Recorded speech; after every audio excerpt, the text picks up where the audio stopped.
A verse-by-verse study in the Gospel of Matthew, ESV, with Irv Risch, Chapter 8.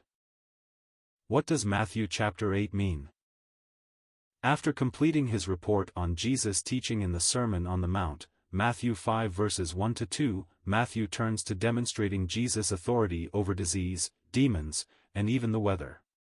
Instead of telling the story of Jesus' ministry in strict chronological order, Matthew groups Jesus' miracles into a series of stories, beginning with this chapter. This emphasis on miracles runs through chapter 11, where the focus will turn to Jesus' teachings and parables.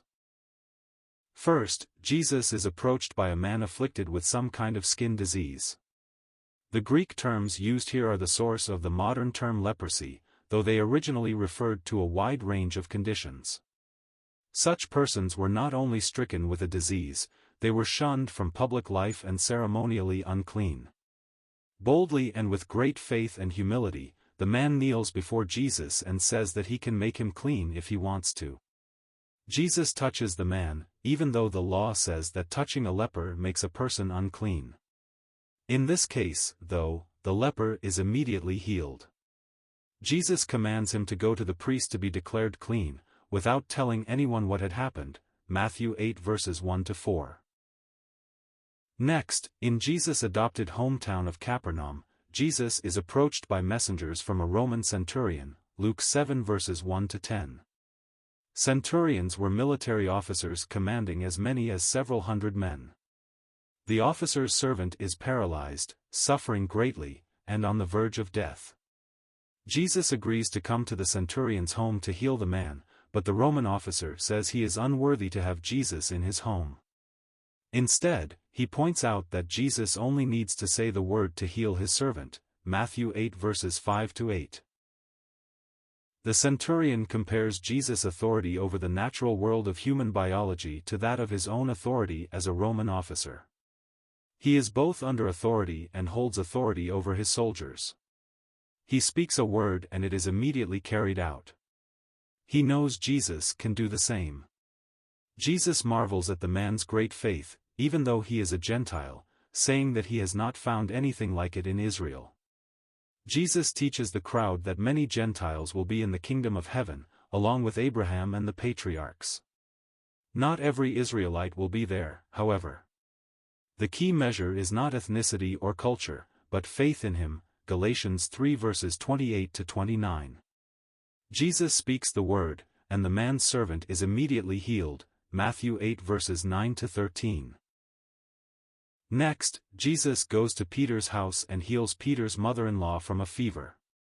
He spends the evening healing many people of sickness and casting out demons.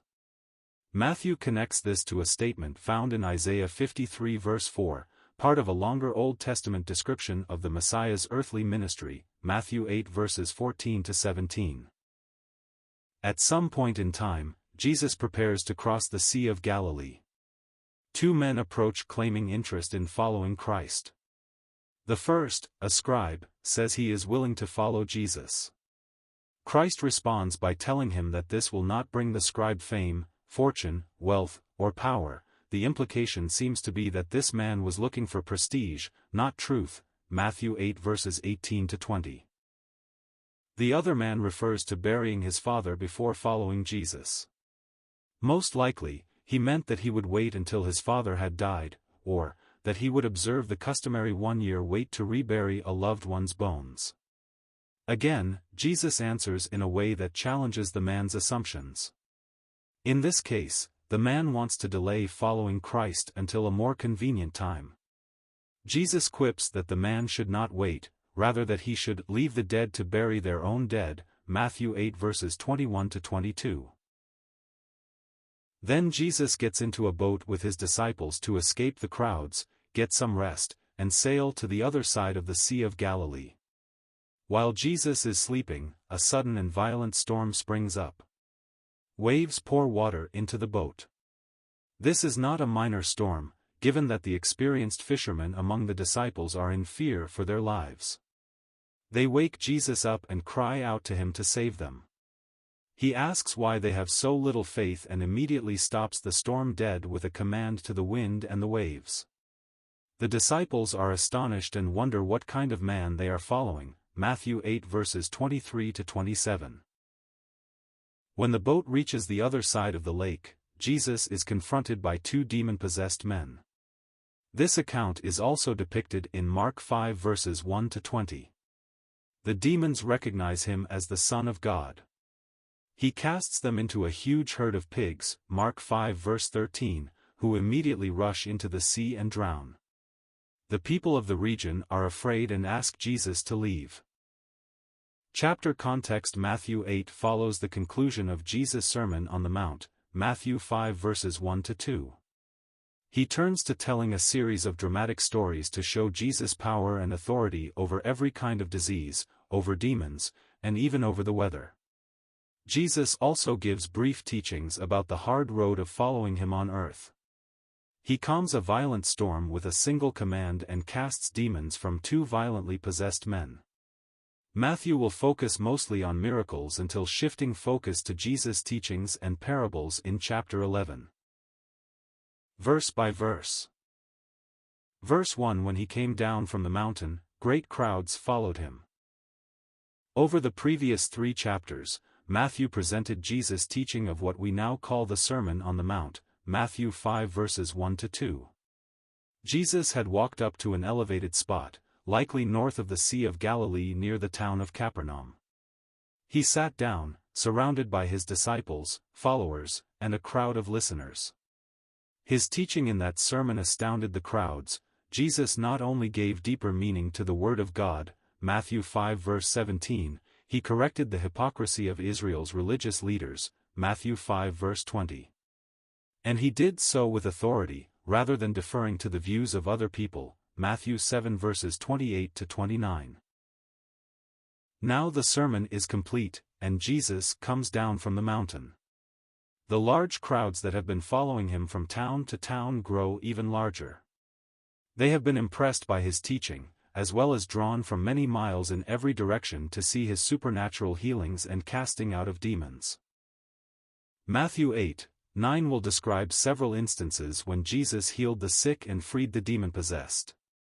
These records are not necessarily given in chronological order. It was common in ancient writing to collect information by topic, and not necessarily grouping events according to time. Matthew chooses to group Jesus' miracles mostly into one section of his book. The reason for including these events is to show Christ's power over both the natural and supernatural worlds. These are all evidence that Jesus is truly the Messiah. Verse 2: And behold, a leper came to him and knelt before him, saying, Lord, if you will, you can make me clean. Jesus' reputation as a worker of miracles and healer had spread far and wide, Matthew 8 verse 1.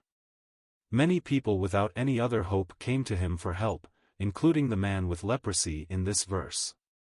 The Greek words used in these passages are lepra and lepros, which are references to scales of the skin. By the time of the New Testament, these words translated into English as leprosy/leper were used of a collection of skin diseases.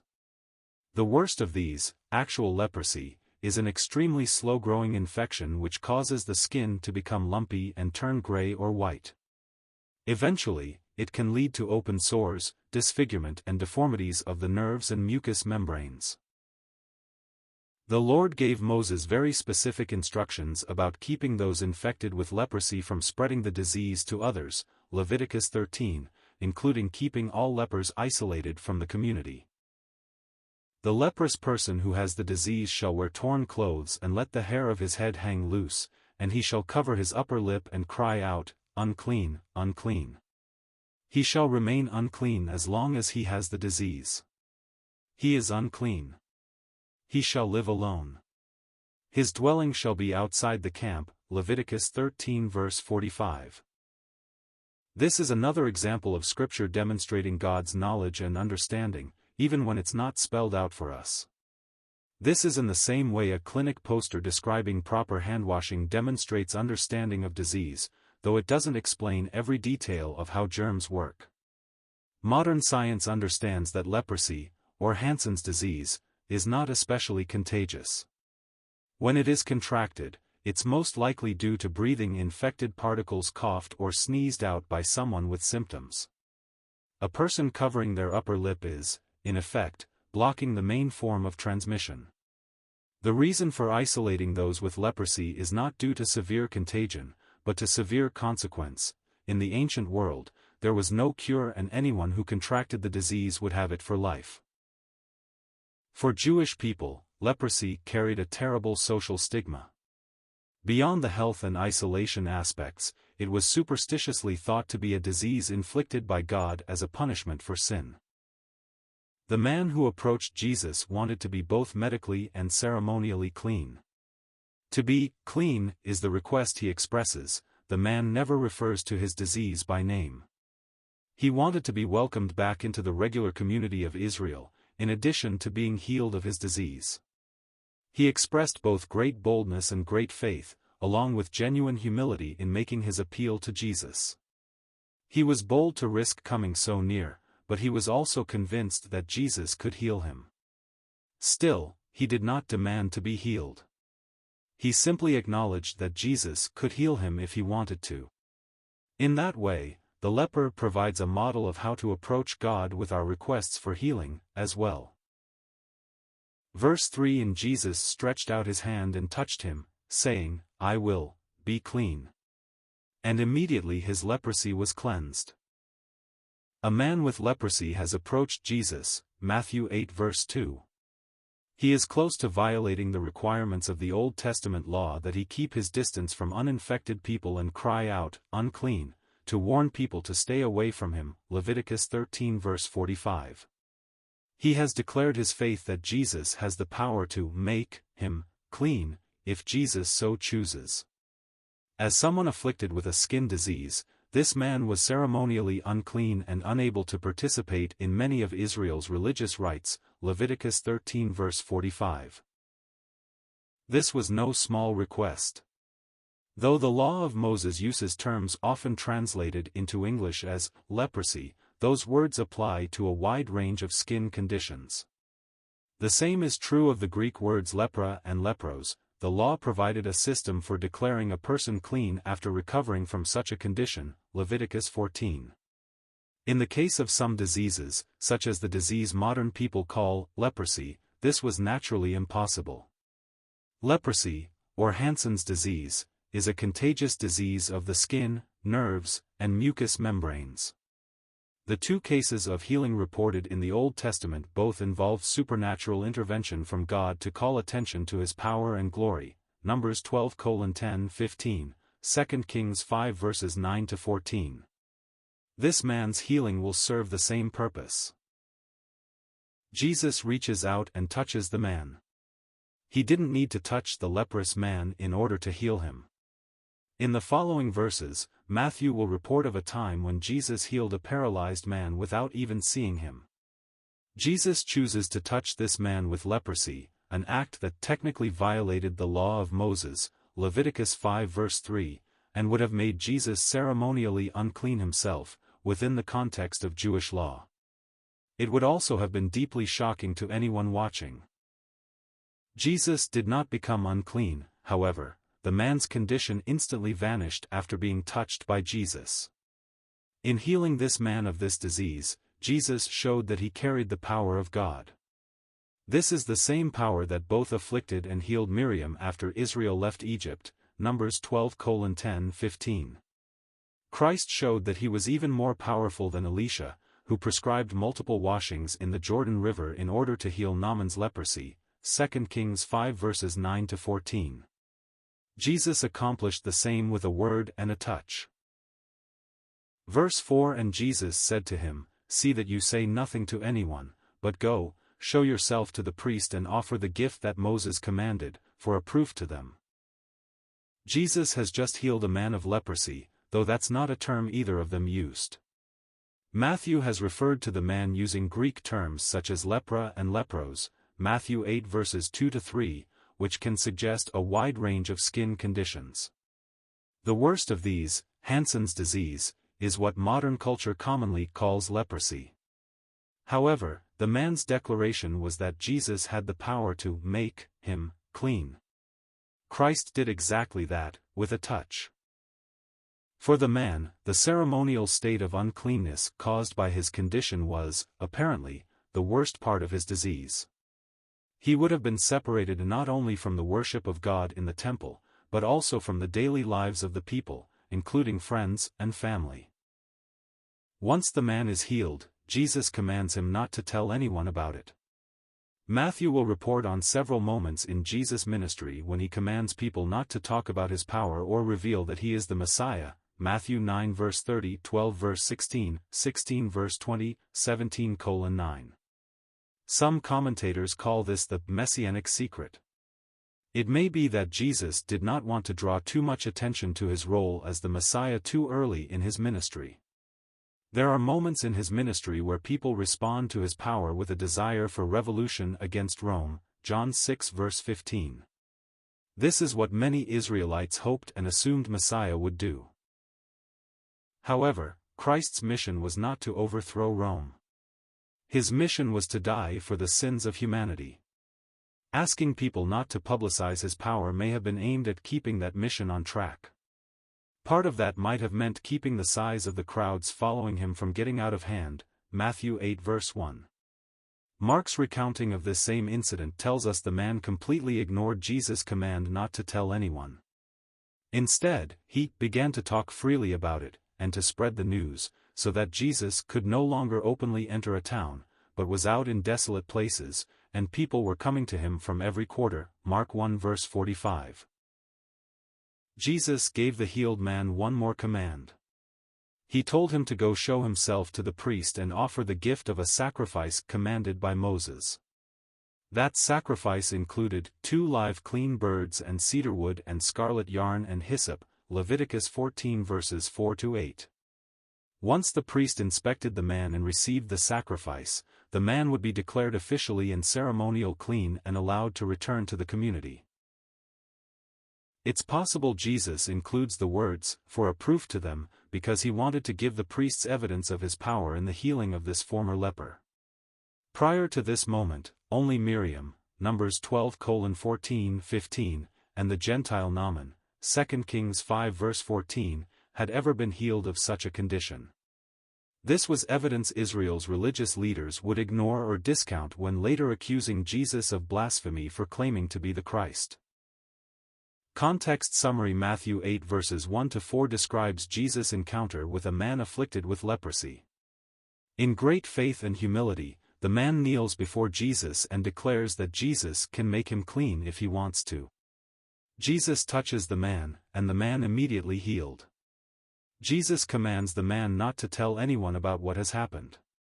Instead, he is to go to the priest to present the offerings commanded by Moses for healed lepers who want to be officially declared clean again. Verse 5: When he had entered Capernaum, a centurion came forward to him, appealing to him. Matthew is describing a collection of incidents in which Jesus displayed his access to the power of God. In the previous verses, he told of a time Jesus healed a man with leprosy, Matthew 8 verses 1-4. Now he will describe a remarkable interaction between Jesus and a Roman soldier. Jesus, still in Galilee, in northern Israel, returns to his adopted hometown of Capernaum on the north end of the Sea of Galilee. He is approached by a Roman centurion. A centurion was an officer in charge of groups ranging from 100 to several hundred soldiers. This was a powerful position in the Roman army. The Romans, of course, were occupying Israel as a conquered nation. Rome did not station soldiers in every town, necessarily, but Capernaum's location gave it some importance in the region. It is significant, then, that such a powerful person would come to Jesus with a request for help. In Luke's report on this exchange, Luke 7 verses 1-10, the centurion does not come to see Jesus himself. Instead, he sends respected Jewish elders on his behalf. Matthew often shortens his accounts, and he leaves out the fact that the centurion spoke to Jesus through others. Those Jewish elders, in Luke's report, describe this centurion as worthy to have you do this for him, for he loves our nation, and he is the one who built us our synagogue, Luke 7 verses 4-5. The centurion's respect for the Jewish people, their customs, and for Jesus will become apparent in the following verses. Verse 6, Lord, my servant is lying paralyzed at home, suffering terribly. Jesus has returned to his adopted hometown of Capernaum and has been approached by a Roman centurion, a military officer in charge of as many as several hundred soldiers. This is a man who understands command, authority, and power. His message, delivered by Jewish elders who respected him, Luke 7 verses 1 to 10, is simple.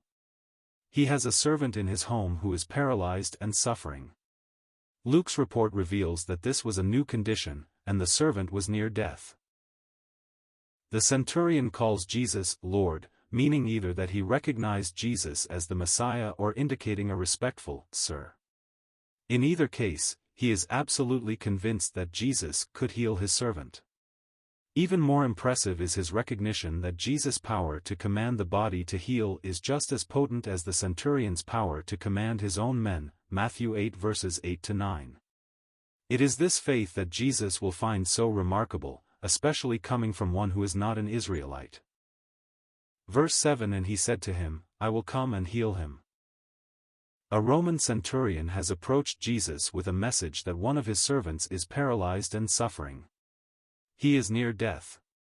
We know from Luke's report on this incident, Luke 7 verses 1 to 10, that the centurion had great respect for the Jewish people and their customs. He had clearly heard about Jesus and all the remarkable healings he had done in the region. Jesus does not hesitate.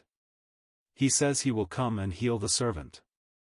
Some translations take the Greek phrasing here as a question where Jesus asks if he should come and heal the servant. Luke tells us that Jesus set out in the direction of the centurion's house. Once again, Jesus seems willing to break from Jewish cultural conventions. Jewish people in that era had extended commands not to participate in certain activities with Gentiles. That even included not ever entering a Gentile person's home. Jesus seems unconcerned with following this standard. Out of respect for Jesus, and in personal humility, it seems the Roman centurion had no intention of asking such a thing of Christ, Matthew 8 verse 8. Verse 8 But the centurion replied, Lord, I am not worthy to have you come under my roof, but only say the word, and my servant will be healed. Jesus has agreed to a request from a Roman centurion to heal his servant who is paralyzed, suffering, and near death, Matthew 8 verses 5 to 7. From Luke's report on this same event, Luke 7 verses 1 to 10, we know that Jesus set out for the centurion's home. Now the centurion objects to this. He declares that he is unworthy to have Jesus in his house. He calls Jesus Lord, and it is possible that the centurion recognizes Jesus as the Messiah. He definitely understands Jesus to be a powerful and important person. It may also be that the centurion is being respectful to the Jewish customs, which do not normally allow a Jewish person to enter the home of a Gentile. Clearly, this military officer understands that Jesus' power to heal is not limited in any way by distance. He says that one word from Jesus will be enough to heal his servant. He will go on to explain that he sees in Jesus the same authority over life and health as he, himself, has over the soldiers at his command, Matthew 8 verse 9. Jesus will remark, Matthew 8 verse 10, that he has not seen this level of faith in his power and authority among any of the Jewish people he has interacted with. Verse 9 For I too am a man under authority, with soldiers under me.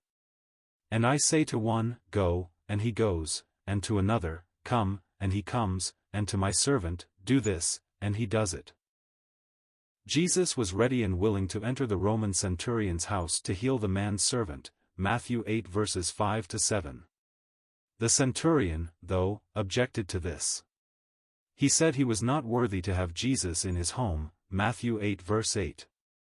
He respected the Jewish people, Luke 7 verse 5, and likely understood that their custom prohibited them from entering the house of a Gentile, non-Jew. As this verse shows, though, the centurion also understood Jesus to be a man of great power and connection to God. The centurion has said that Jesus can heal his servant merely by speaking a word. Now he explains why. He understands the principle of authority, which powered the Roman army. He himself was under the authority of his superiors, and he had authority over all the soldiers under him. He could accomplish anything with the words, "Come, go, do this." His soldiers would immediately carry out his will without any need for the centurion to be present with them. This is a man who respects and instinctively recognizes authority. In short, the centurion recognized Jesus' authority over the natural world. He saw that Jesus' healings were not like the attempted supernatural works of the pagans of his day. They would offer sacrifices and perform rituals and sometimes work themselves into a frenzy attempting to convince their gods to do their bidding. They saw their gods as having the authority, and they attempted to win their favor. Jesus, though, simply spoke and it was done. He was the one with the authority. As Jesus will show in the following verses, this was the conclusion the Jewish people should have reached when seeing his miracles. This was the faith in him they should have shown. Verse 10 When Jesus heard this, he marveled and said to those who followed him, "Truly, I tell you, with no one in Israel have I found such faith." What an amazing statement, Jesus marveled. God is certainly never surprised, but Jesus was both fully God and fully man. He shared the human capacity to be amazed, to be emotionally impacted by what he saw and heard. In this case, Jesus is amazed by the rock-solid faith of the Roman centurion. The centurion had just expressed his understanding that Jesus had absolute authority over the natural world. He could simply speak a command and it would be carried out over any distance, including the command for a paralyzed man to be healed, Matthew 8 verses 5-9.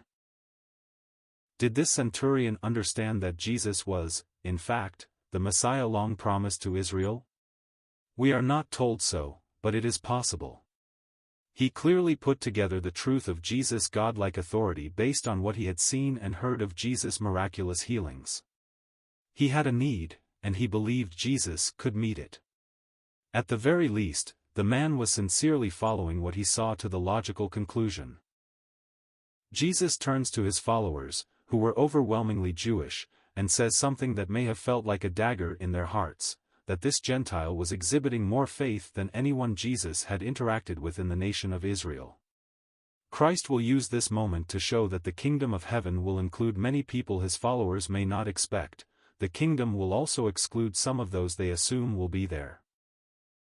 Verse 11 I tell you, many will come from east and west and recline at table with Abraham, Isaac, and Jacob in the kingdom of heaven. A Gentile Roman officer has just demonstrated great faith in Jesus' authority over the natural world. The centurion stated simply that he knew that distance was no obstacle to Jesus' ability to heal a person. He could do so with a word. Jesus has expressed his amazement at the man's faith, saying that he has not found that level of faith among the Israelites, Matthew 8 verses 5-10. Now Jesus adds what was likely a shocking statement to the overwhelmingly Jewish crowd of followers. He says that many people will come from both the east and the west to recline at the table with Abraham, Isaac, and Jacob in the kingdom of heaven. Reclining around a low table to share a meal was the custom of Jesus' day. Jesus points forward to a time in eternity when all present will eat together in heaven, likely at what we now call the marriage supper of the Lamb, Revelation 19 verse 9. More specifically, Jesus is describing who will be present in the kingdom of heaven. Israel's great patriarchs will be there, but so will Gentiles from lands in every direction from Israel. In other words, the kingdom of heaven will not be populated by Israelites alone, Galatians 3 verses 7-9. This should not have been surprising to Jesus' listeners because of God's promise to bless the families of the earth through Abraham, Genesis 12 verse 3. The essential thing to notice is that Jesus is connecting who will be in the kingdom of heaven to the Gentile centurion's faith in him and his authority. Faith in Christ will be the deciding factor about who enters the kingdom of heaven, not nationality, Galatians 3 verses 28-29. In the following verse, Jesus may well surprise his crowd by describing who will not be present at such a meal. Verse 12 While the sons of the kingdom will be thrown into the outer darkness. In that place there will be weeping and gnashing of teeth. This completes a sentence begun in the previous verse, Matthew 8 verse 11. Responding to the Roman officer's faith in him, Jesus has said that many Gentiles will share a table in the kingdom of heaven with Israel's patriarchs. Now he adds that the sons of the kingdom will not be there, cast into outer darkness where there will be weeping and gnashing of teeth. The phrase, sons of the kingdom, was a Jewish term for the nation of Israel.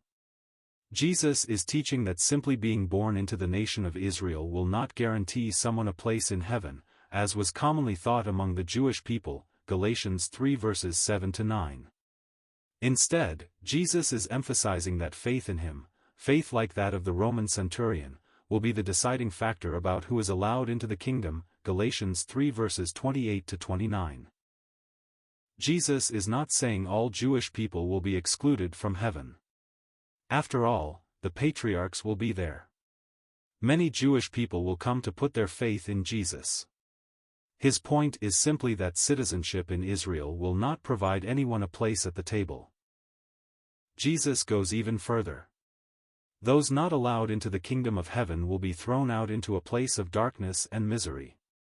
Weeping and gnashing of teeth is language Jesus uses regularly to describe the suffering in hell, Matthew 13 verse 42, 22 verse 13, 24 verse 51, 25:30.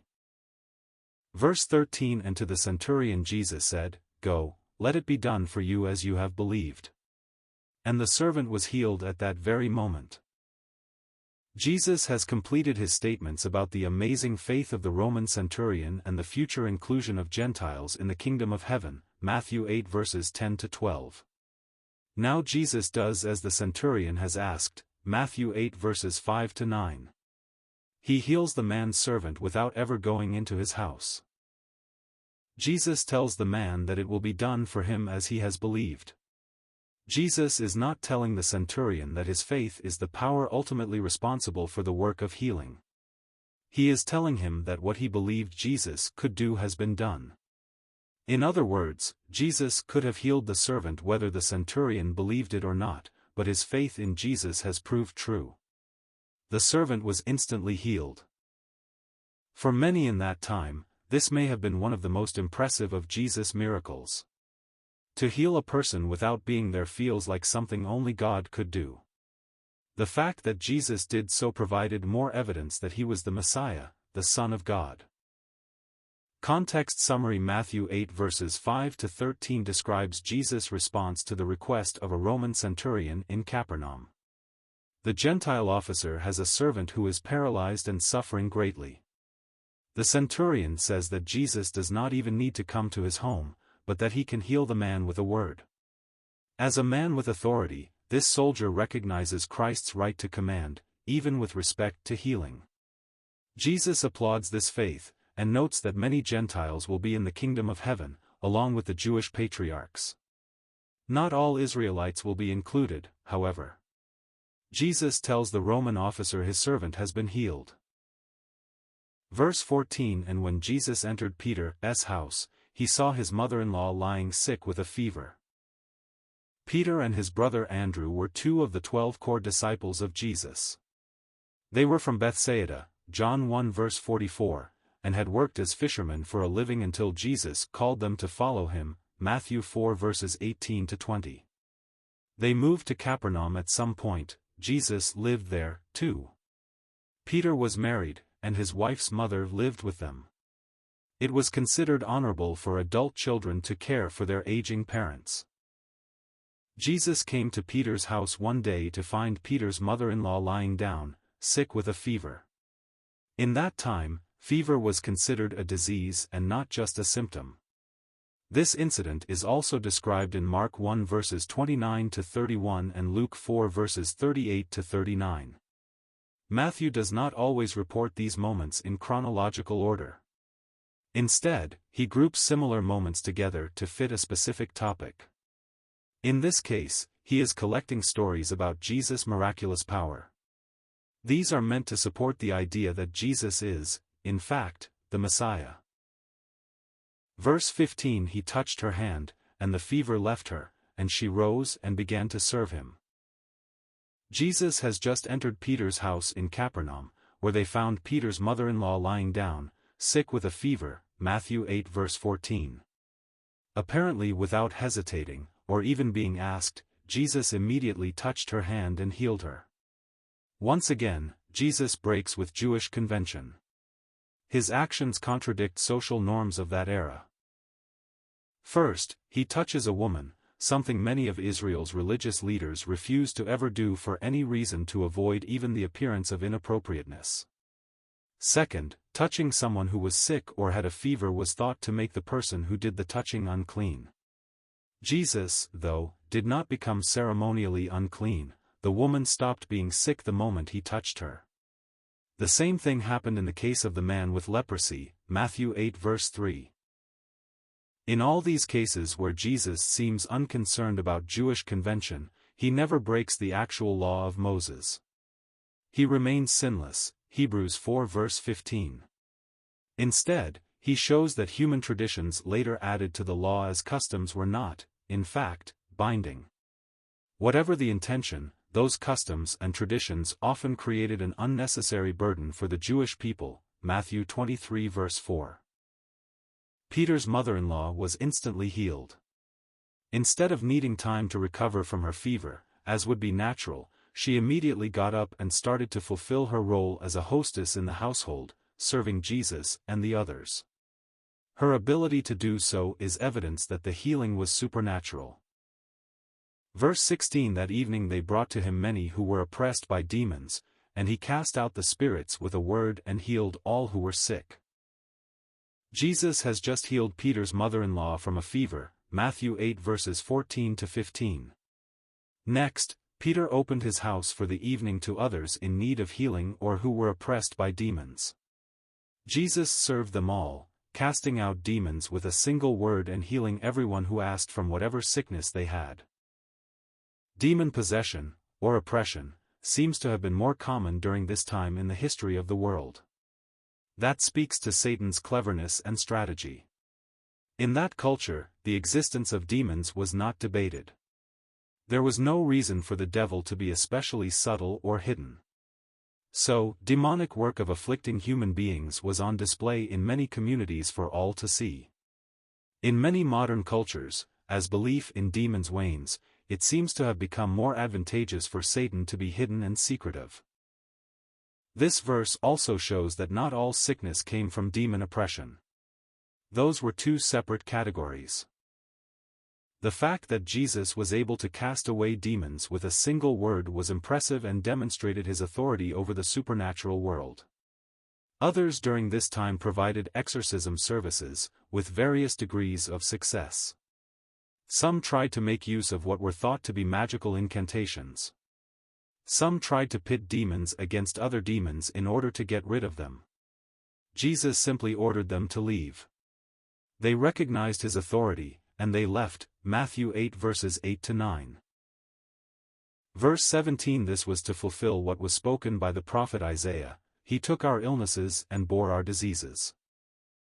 The previous verse describes an evening of healing and casting out demons at Peter's house in Capernaum, Matthew 8 verse 16. Jesus welcomed all who needed help in either of these ways and took care of their issue in a moment. Now Matthew points to this evening, along with all the other healing Jesus did during his ministry on earth, as the fulfillment of a specific prophecy found in Isaiah 53 verse 4. Matthew quotes that verse in this way, he took our illnesses and bore our diseases. Matthew's primary audience for this gospel is the nation of Israel. Points such as this are meant to tell Jewish people, in particular, that Jesus truly is the Messiah. Other portions of Isaiah chapter 53 describe the suffering Messiah would experience as part of his ministry, Isaiah 53 verse 5, 1 Peter 2 verse 24, Mark 10 verse 33. In his eager willingness to heal all in Israel who were sick and to cast out their demons, Jesus demonstrated the compassionate nature of God and showed that he came to serve Israel, even as her king. Verse 18 Now when Jesus saw a crowd around him, he gave orders to go over to the other side. The scene Matthew describes here may be unrelated to the previous scenario. There, Jesus was healing the sick and casting out demons in the home of Peter in the town of Capernaum, on the north side of the Sea of Galilee, Matthew 8 verses 14 to 17. It might also be the same moment, but Scripture does not specify. Matthew's intent in this part of his gospel is to collect miraculous proofs that Jesus is the promised one. A common theme in Jesus' early ministry is seeking to control the reaction of the people. Christ has not come to start a revolution, so when the people become overly excited, he seems to pull away, John 6 verse 15. He also tells many people to keep aspects of his ministry quiet, Matthew 8 verse 4, to varying degrees of success. Whether it's a continuation of the previous scene, or something new, Matthew tells of a moment in which Jesus recognizes the crowds around him are growing large. He apparently wants to put some space between himself and the crush of people. He orders his disciples to get in a boat and cross to the other side of the Sea of Galilee. Before they go, though, Jesus will talk with a couple of people who would like to continue to follow him, Matthew 8 verse 19. Verse 19 And a scribe came up and said to him, Teacher, I will follow you wherever you go. Jesus and his disciples are preparing to get into a boat to cross the Sea of Galilee, which is the size of a large lake, Matthew 8 verse 18. As they're leaving, a scribe approaches Jesus and promises to follow him wherever he goes. In that era, a scribe was an expert in handling written documents, often also a teacher of the law of Moses. These scholars were frequently given local authority to decide how the law should be followed. For better or worse, scribes are often associated with the Pharisees, a frequent target of Jesus' teachings about hypocrisy, Matthew 5 verse 20. It is interesting, then, that a scribe would refer to Jesus as teacher and be so eager to follow Jesus as he traveled in his ministry. Jesus, in the following verse, does not offer an encouraging response. His remark suggests that this scribe is looking for something other than truth, Matthew 8 verse 20. Verse 20 And Jesus said to him, Foxes have holes, and birds of the air have nests, but the Son of Man has nowhere to lay his head. Christ and his disciples are preparing to get into a boat to cross the Sea of Galilee, which was the size of a large lake. Jesus directed this after seeing the size of the crowds gathering, Matthew 8 verse 18. Before they can leave, Jesus is approached by two onlookers. The first, mentioned in the previous verse, is a scribe, Matthew 8 verse 19. Scribes were associated with the Pharisees and responsible for teaching and regulating the law. As a group, they were often in conflict with Jesus. This scribe, however, declared to Jesus that he would follow him wherever he went. Now Jesus responds, but not with direct encouragement or discouragement. Instead, he presents a truth about himself using nature as an illustration. Even wild animals can claim a home, somewhere, but Jesus' ministry means he has no such home. This response suggests Christ knew the ultimate motivation of this man's statement, John 2 verses 24 to 25. Jesus was warning the man about just one of the many difficulties that would come with following him. It would be a permanent road trip. The implied statement Jesus makes here is something like, this is not going to make you rich and famous, nor is it going to be easy. Would the scribe really follow Jesus everywhere once he saw how tough that journey could be? The lack of response or further information about this man suggests that he would not and did not. Jesus refers to himself as the Son of Man. The name suggests that Jesus is the greatest of all human sons. It likely comes from the prophecy in Daniel 7 verse 13 about the Christ. Behold, with the clouds of heaven there came one like a son of man, and he came to the Ancient of Days and was presented before him. And to him was given dominion and glory and a kingdom, that all peoples, nations, and languages should serve him. His dominion is an everlasting dominion, which shall not pass away, and his kingdom one that shall not be destroyed. Verse 21 Another of the disciples said to him, Lord, let me first go and bury my father. Two would-be disciples approached Jesus as his hand-picked group of 12 disciples prepare to get into a boat to cross the Sea of Galilee. The first one, a scribe, promises to follow Jesus everywhere. Jesus seems to warn the man that the road will be hard, since he is basically homeless. That, apparently, is not what this man expected, and he does not seem to pursue Jesus any further. Matthew 8 verses 18 to 19.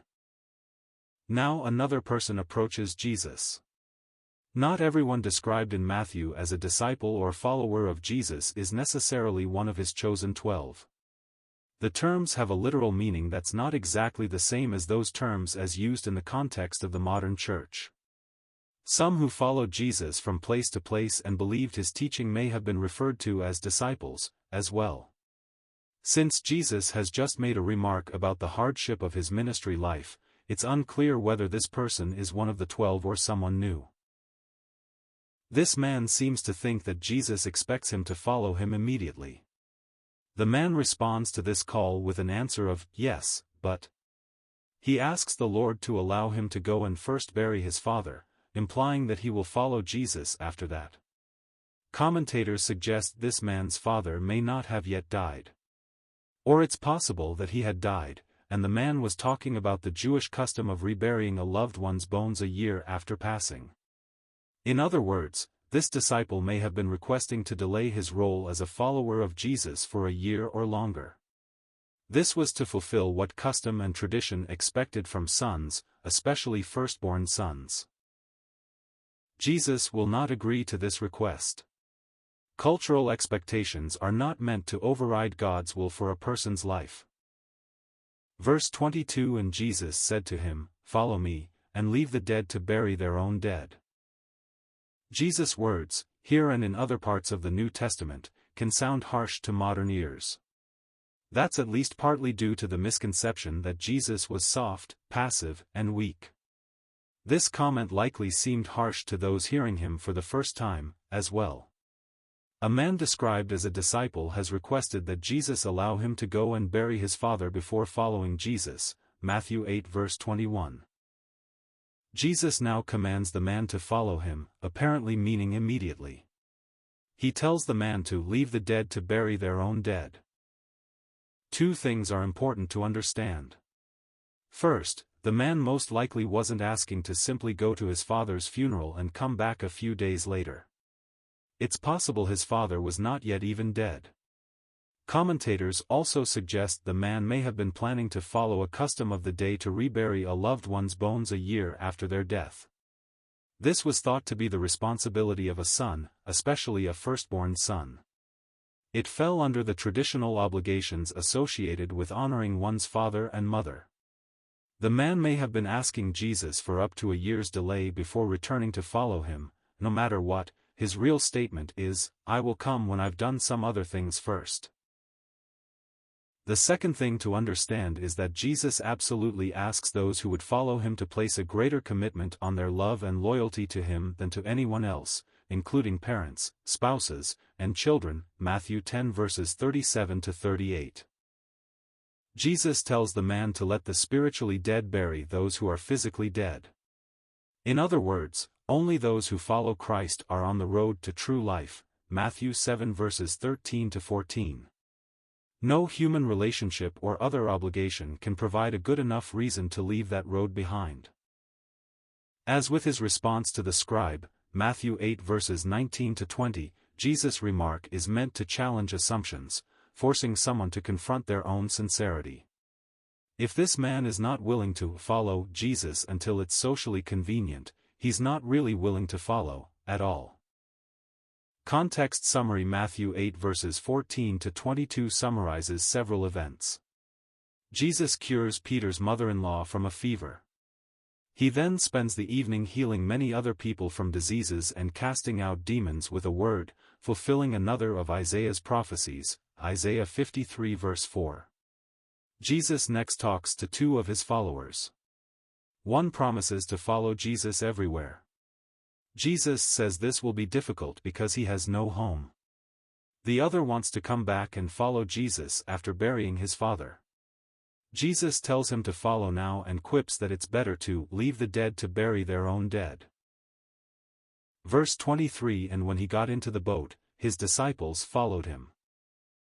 Recently, Jesus responded to the growing crowds around him, Matthew 8 verse 18. He instructed his disciples to go with him, by boat, to the other side of the Sea of Galilee, which was the size of a large lake. Now Jesus climbs into the boat and they climb in after him, beginning to set out on the water. This was probably another instance where Jesus chose to take some time away from the spotlight, Matthew 14 verse 23, Luke 6 verse 12. Since we find him fast asleep in the following verses, he was likely quite tired. A 2,000-year-old fishing boat was found in this region in 1986. That boat was about 26 feet long, or about 8 meters, and could hold 15 men. It may have included a single, simple sail. This boat may have been similar to the boat used in this passage. This body of water is relatively shallow, and the hills around it are steep.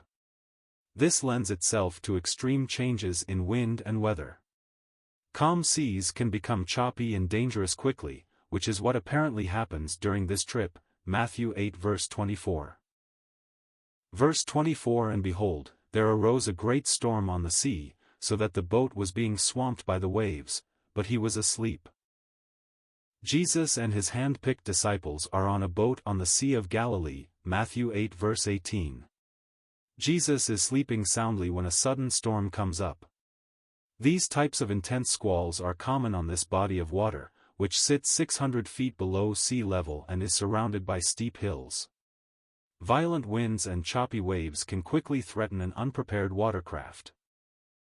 Matthew was likely there that day and describes the boat being swamped by the waves. Boats are swamped when water begins to pour over the sides. Larger sailing ships have covered decks that can shed this water, small open boats do not. If the waves crash water into the boat faster than the men can scoop it out, the craft will sink. That Jesus was able to sleep through all of this is fascinating on its own. The fact that he was sleeping also contributed to the disciples' panic. They may have wondered if Jesus even knew what was happening. Some of them were experienced fishermen who had spent many years on that lake. All of them were apparently worried about being killed in the storm. Verse 25 And they went and woke him, saying, Save us, Lord, we are perishing. A boat carrying Jesus and his disciples is beginning to swamp, to take on water, amid a sudden and violent storm on the Sea of Galilee, Matthew 8 verses 23 to 24. At least a few of the disciples were experienced fishermen who had encountered storms before. And yet, in this situation, they are alarmed at the waves pouring into the boat. This is not simply an instance of irrational fear, there is real danger that the boat will sink, and the passengers will drown. Finally, the disciples wake Jesus up and cry out to him, fearing for their lives. In Mark's telling of the story, Mark 4 verses 35 to 41, the disciples wake Jesus with an accusation, Do you care that we're dying?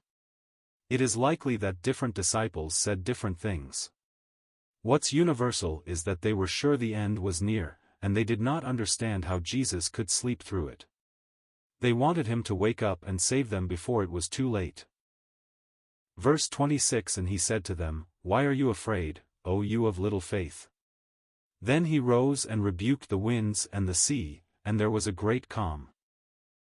Jesus was apparently quite tired. He saw gathering crowds on one side of the Sea of Galilee and commanded his disciples to take a boat with him to the other side.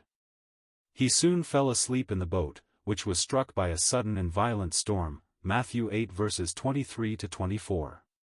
Even the experienced boatmen among the disciples are afraid they will drown, and they wake Jesus with pleas for him to rescue them, Matthew 8 verse 25.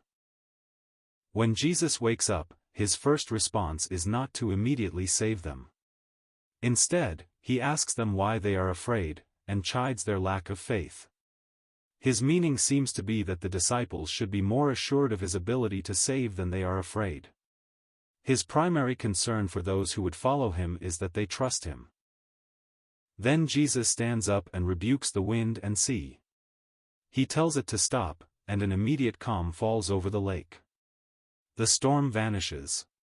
Jesus has previously demonstrated his authority over the natural world of human biology and disease, Matthew 8 verses 1-4, as well as the supernatural world of demons, Matthew 8 verse 16. Now he shows that he is master of all of nature, including the weather. Verse 27 And the men marveled, saying, What sort of man is this, that even winds and sea obey him? Through the entire length of Jesus' earthly ministry, his disciples were continually amazed to learn more about him. Learning that he could immediately calm a storm by telling it to stop causes them to marvel and ask, What kind of man is this? They were shocked to learn that even the wind and waves of nature obeyed his voice. Mark's report of this same event, Mark 4 verses 35-41, makes it clear that this marveling at Jesus was less about wonder and more about fear. As the disciples realized that this man in their boat could command the sea and the sky, they may have been afraid to be near so much power. The fact that they asked this question shows that the disciples did not yet understand Jesus to be the Son of God with all of God's authority at his command. They may have believed him to be the Messiah in the sense that he had real power and was destined to be king over Israel, but they had not yet grasped who he truly was.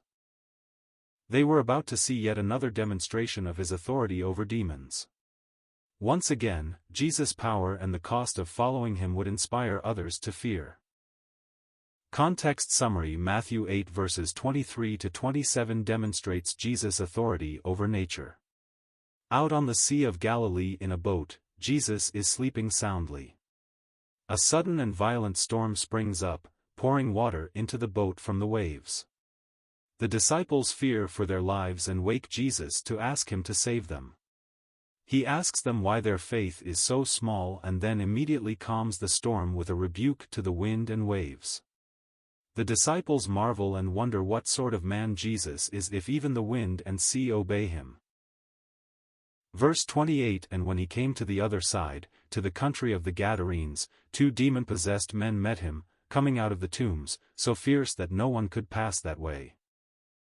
Jesus and his disciples have traveled by boat from one side of the Sea of Galilee, probably near Capernaum, to the other side. Specifically, they have arrived in the country of the Gadarenes. Gadara and Gerasa, Mark 5 verse 1, were Gentile cities in the region of the Decapolis, southeast of the Sea of Galilee. Jesus sailed with his disciples across the lake to get away from the crowds, Matthew 8 verse 18. Leaving the boat, Jesus has come ashore to an area marked by ancient tombs, perhaps in a hillside. 2 demon-possessed men come out of the tombs and approach him. Matthew describes them as so fierce nobody could pass by. Mark 5 verses 1-20, and Luke 8 verses 26-39, in their telling of this story, mention only one of the men and describe him as having demon-enabled supernatural strength so that he could not be bound without breaking free. He was said to be naked and living among the tombs away from all other people. Graveyards were understood to be unclean places by the Israelites. Demon possession was understood to be a fact of life in and around Israel and in much of the ancient world. Nobody questioned the existence of demons. They had seen too many people afflicted, often violently, when occupied by demons. Demons were known to alter personalities and behaviors, as well as causing those oppressed to behave in self-destructive and violent ways. The lesser occurrences of demon possession today is likely a deliberate strategy by the devil. Disbelief in the spiritual world is a more potent weapon today than it would have been in Jesus' era. Verse 29 And behold, they cried out, What have you to do with us, O Son of God? Have you come here to torment us before the time? Jesus and his disciples have sailed across the Sea of Galilee, landing on a southeastern shore, Matthew 8 verse 18. They have come to a Gentile region where Jesus has been approached by 2 demon-possessed men coming out of some tombs, Matthew 8 verse 28. Now it becomes clear the demons have recognized Jesus. The questions asked of Jesus by the demons reveal to us several things. First, the demons call Jesus the Son of God. Demons are fallen angels, those who joined Satan in his rebellion against God. Jesus, as God's eternal Son, would have known these beings since they were first created as angels. They would have known him as the one with power and authority over all things. Their questions confirm Jesus' identity as being God's Son. Second, the demons recognize that Jesus will ultimately have the responsibility of bringing judgment on them in the form of torment.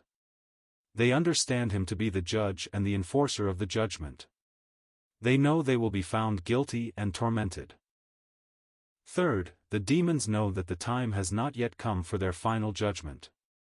They, too, do not seem to understand the purpose of Jesus' mission on earth in this moment.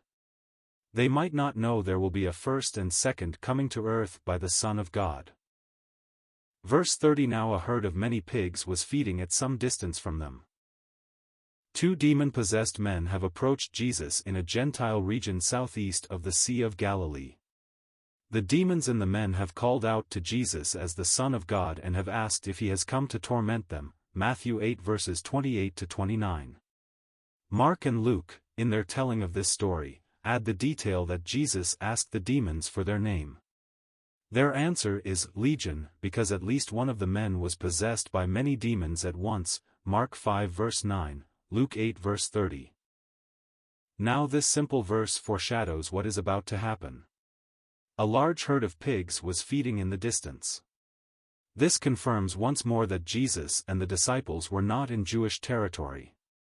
Since the Israelites understood pigs to be unclean, they had no reason to keep herds of them. Modern people who read the phrase, a herd of pigs, probably imagined something much smaller than what this scene suggests. Mark's telling of the story puts the number at about 2,000 pigs, Mark 5 verse 13.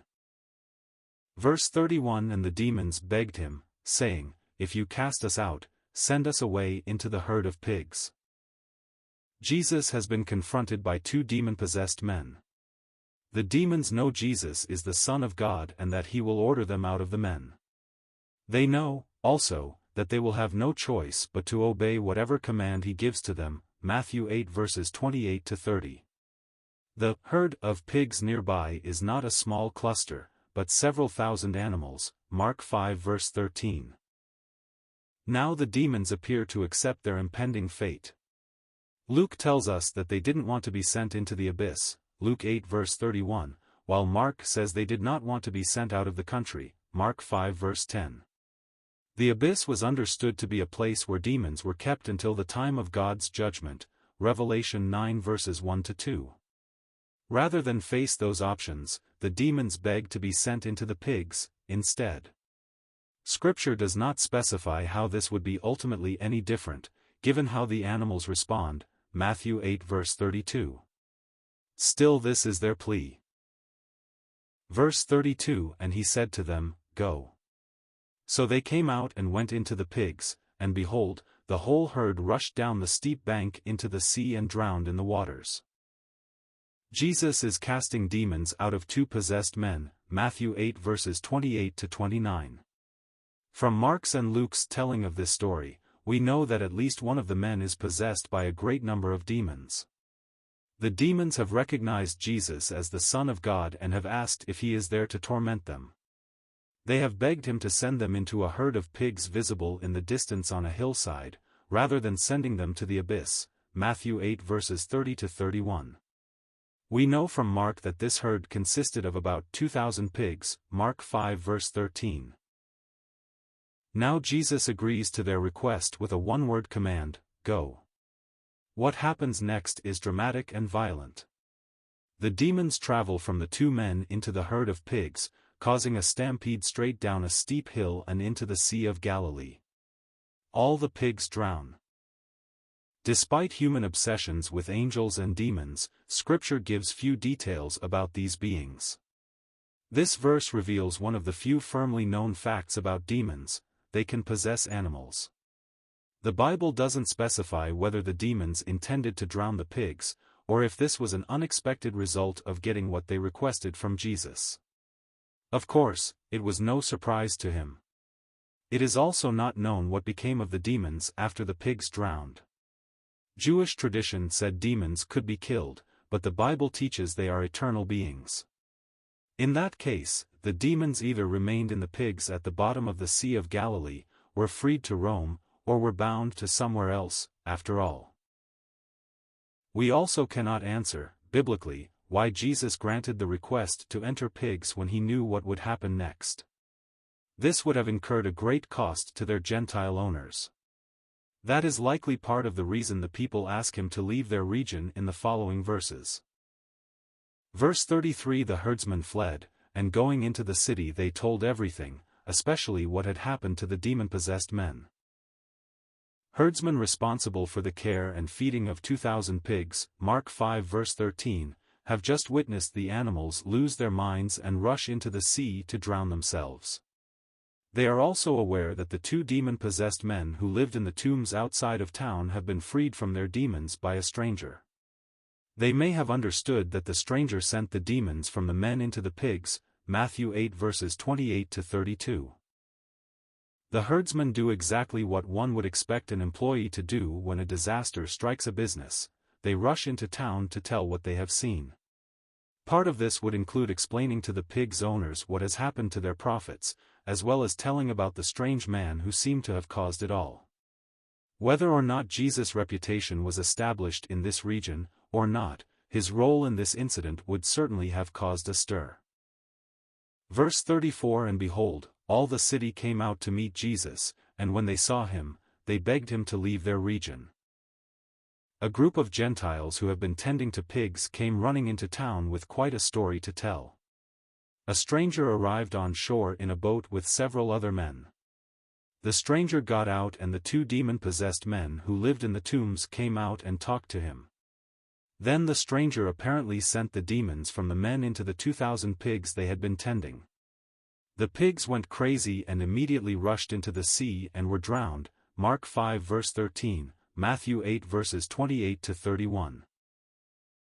It's no wonder the whole town came out to meet Jesus and hear about what had happened. We know from Mark and Luke that when they got there, they found at least one of the formerly demon-possessed men sitting at the feet of Jesus, clothed and in his right mind, and the townspeople were afraid, Luke 8 verse 35.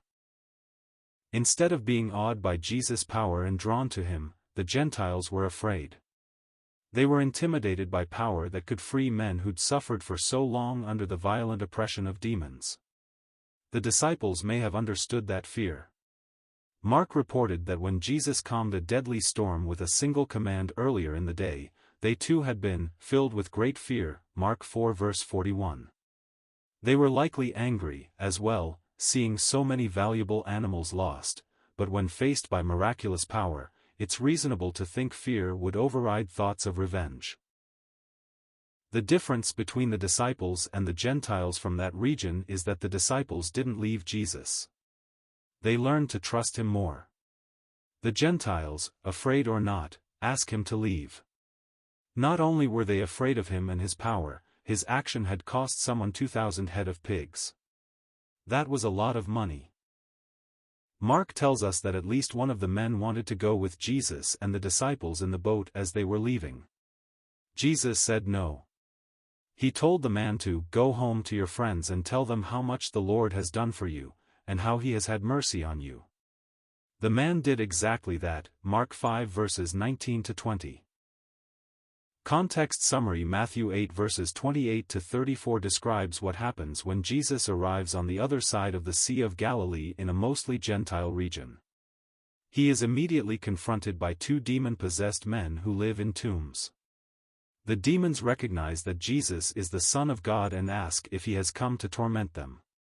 They beg Jesus to cast them into a huge herd of pigs visible in the distance. He does so, and the pigs immediately run straight into the sea and drown. The men are freed from the demons, but the people of the region ask Jesus to leave. Chapter summary: Matthew begins a series of stories revealing Jesus' authority over sickness, demons, and even the weather. Jesus heals a humble man with leprosy and great faith. He then heals the servant of a Roman centurion who understands that Jesus does not need to come to his home. he can just speak a word. Jesus praises the Gentile man's amazing faith. After healing many more, Jesus and the disciples get caught in a deadly storm on the Sea of Galilee. Jesus stops the storm with a word. Later, he casts demons out of 2 men and into a huge herd of pigs.